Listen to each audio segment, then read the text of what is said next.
All right, we have breaking news like we need this tonight. Across the country, an earthquake in Canada has now triggered a tsunami warning for parts of Alaska. The earthquake was a magnitude 7.7. We are monitoring the situation and we'll bring you more as we learn it again. An earthquake up in Canada has triggered a tsunami here in parts of Alaska.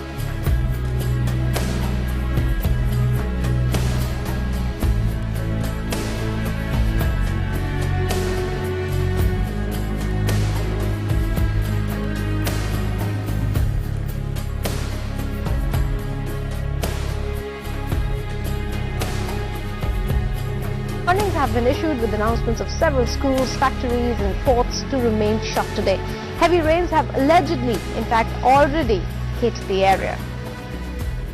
And a cyclone warning has been issued for the coastal districts of Andhra Pradesh, Tamil Nadu and Puducherry after a deep depression in the Bay of Bengal intensified into a cyclone. The storm named Neelam is expected to cross between Nagapattinam to Tamil Nadu and Nellore in Andhra Pradesh on Wednesday evening.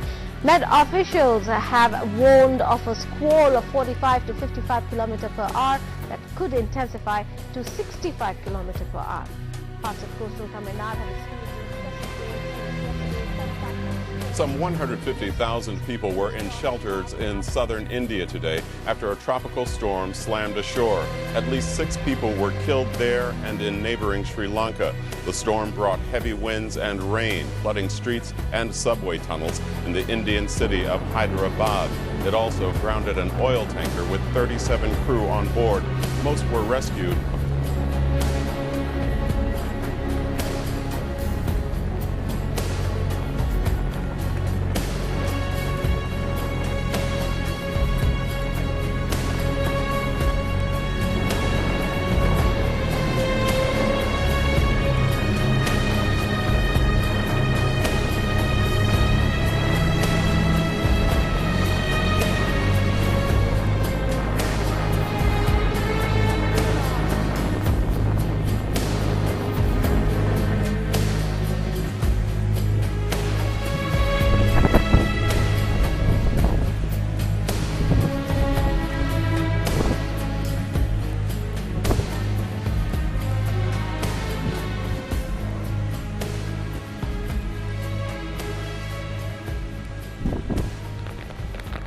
Heavy rains fall on Venice, but the famed City of Water got more than it bargained for.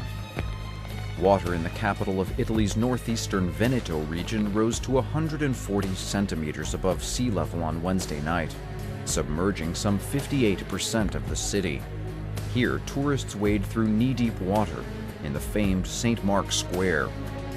According to local news agencies, many buildings have been flooded by the unusually high waters. While Venice, renowned for the canals that weave through the city, is no stranger to water, the floods are putting the delicate system under heavy stress.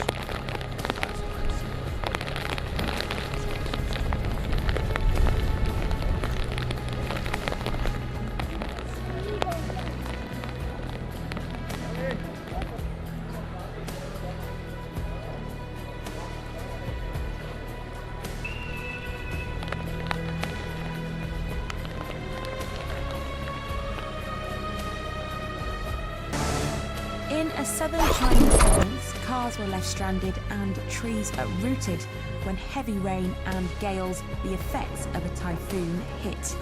Chinese meteorological authorities ranked 17 as a level 2 typhoon. It strengthened on Saturday night with wind speeds of up to 89 miles per hour. The typhoon did not make landfall in China, but it is expected to make landfall in northern Vietnam's coastal regions on Sunday evening. More than 6,000 travellers were stranded at the Phoenix International Airport in Sanya on Saturday as winds disrupted 140 flights. Over 82,000 residents have been relocated to temporary shelters following the rainstorms, with transport by rail and sea also suspended.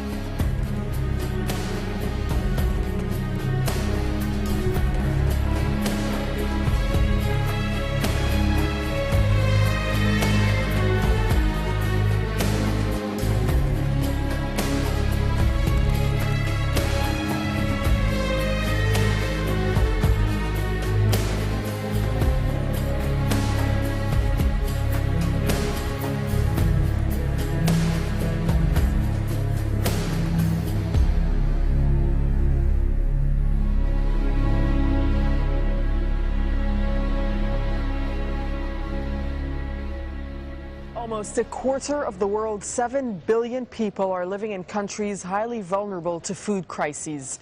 That's according to leading charity ActionAid. It looked at 28 countries and picked out the ones least able to cope with climate change, depleting natural resources and high food prices. Pakistan is considered the most vulnerable and the least prepared country. And one surprisingly omission is Somalia. ActionAid says it is extremely concerned about Somalia, but cannot get up-to-date data. Ethiopia, Zambia and Kenya are also ranked amongst the 10 most vulnerable countries, but the report also identifies them as 3 countries most ready to deal with future changes. Peter Grestas and this report from the Kenyan... After the devastating floods last month washed away thousands of villages, killing and displacing many in Pakistan, the affected people have been the worst sufferers, as even after several months to the floods, these poor people are still living in camps with no food and water. Eid al-Adha has come, setting a new set of hopes in the eyes of the flood victims, who look towards the government for relief and rehabilitation. While all Muslims across the world are celebrating Eid al-Adha, or feat of sacrifice, which...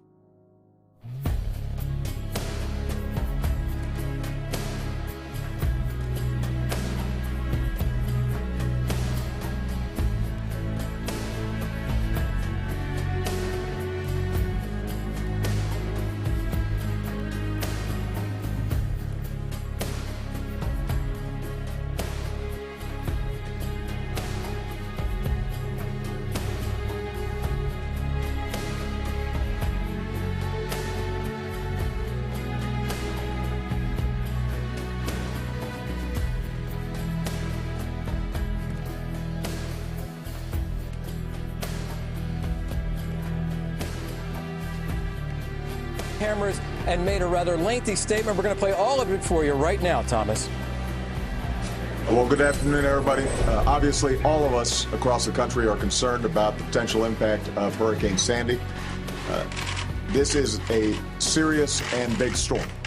And my first message is to all the people across the eastern seaboard, mid-Atlantic, going north, that you need to take this very seriously and follow the instructions of the state and local officials, because they are... Good evening. We're going into a situation this weekend that's very scary for a whole lot of people. I want to read you a quote from a veteran forecaster today. He says, "We are in uncharted territory here. I've never seen anything like this. I'm at a loss for words to describe what this storm could do. It's near certain Hurricane Sandy will make landfall rather than turning out to sea." End of quote. Dire predictions like that one are coming days in advance. Despite the state of this storm right now, it was shredded by dry air all day. It's not much to look at, not very powerful at this moment, as the center of it sits off the coast of Miami. This is about what's going to happen, the setup, the chemical reaction they fear is going to happen when the storm takes a left hook, affecting millions along the East Coast. Oceans will surge, trees will come down, power will go out, portions of the coastline could be ravaged. We have it all covered tonight. We want to begin. Oh, God. Oh, God.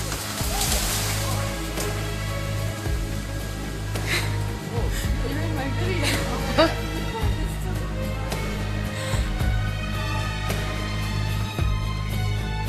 This is the apocalypse.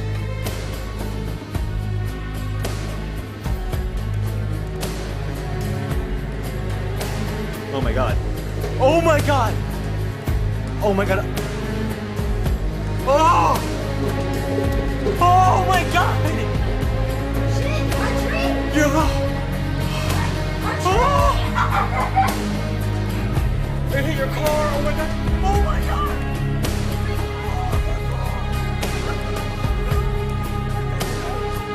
Our storm coverage from lower Manhattan. He's following the track of Sandy right now. Good morning, Sam. Good morning, George. And let me show you first the satellite picture, which will show you this storm is basically one of the largest we've ever seen in the Atlantic Basin. We'll move quickly to the hurricane track. The latest out from the Hurricane Center completes this storm. Well, actually feels exactly the same way they did several days now, making a left-hand turn toward the coastline, by the time we get into Monday. Wind field from this storm is incredibly impressive. We've got tropical storm force winds 1,000 miles across in this storm and hurricane force winds about 200 miles across. It basically means it doesn't matter where this storm comes on shore for anything other than a storm surge, which is expected to be about 4 to 10 feet high. After that, wind and rain in a very large area. Let's go to Matt Gutman. This storm, by the way, is cruising by the coastline, and Matt's at its closest point in North Carolina. Good morning, Matt.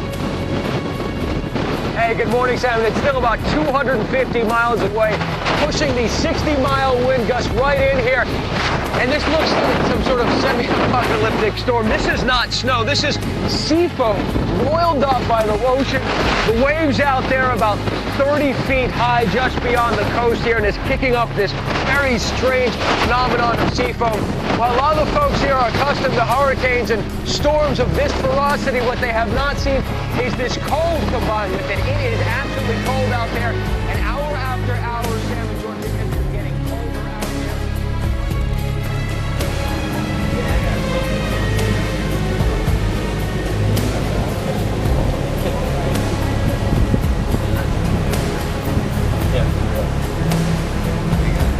You're good.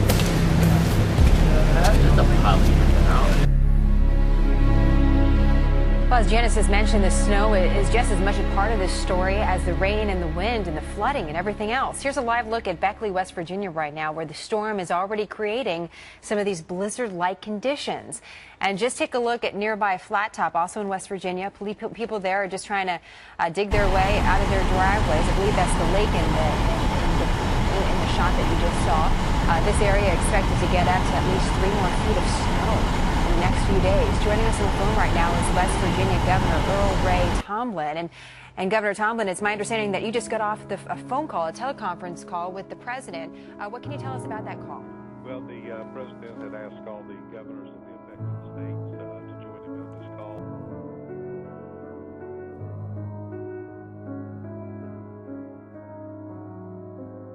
Some 200 firefighters currently at the scene there, and according to the official fire department of New York, they have said that more than 50 homes in that area have been completely destroyed by fire. The rescue efforts there are ongoing as we speak, and we heard from Amanda Walker. She was talking about the evacuation from a hospital in New York that had taken place because of a power outage there. Patients, about 200 patients, having to be moved to other hospitals because of power outages. So the emergency service is being significantly stretched as a consequence of everything that's taking place at the moment. Joining me here in the studio is Neil Patterson. Actually, he's been keeping across other lines that are coming in. We're going to talk shortly about some flight disruptions and cancellations that have come in. But you've got this line about possibility of troops being called in to help out. The National Guard, I mean, this is as yet unconfirmed, but these are initial preliminary reports coming from Twitter. But it would seem likely that in a situation like More now on Hurricane Sandy and the path of destruction. Entire streets in Long Island, they are wiped out. And ABC 2 News' Cherie Johnson joins us right now with what many people are dealing with in New York. These pictures are so sad, Cherie. That's exactly right. Sandy's heavy rain, strong winds, flash flooding, and fires caused serious damage in some parts of New York. This morning, people are still trying to regroup after that devastating storm. Long lines of people search for gas in the Freeport community in Long Island, New York. Right now, there's a growing gas crisis there. The lines to get gas stretch for blocks, and many people waiting in line for hours to get gas. Some drivers pulled up to the pump on fumes. And days after Superstorm Sandy, there was no gas because of massive power outages, and for many drivers, they were fast losing patience. We've been driving around forever, trying to find gas. I waited in line about 45 minutes. Look at the line for gas here in Long Island. There's no gas here in Brooklyn or Queens or Manhattan, anywhere. Where there's gas, there's a whole line here. You gotta wait because the ships can't come in with the gas to get it on the trucks.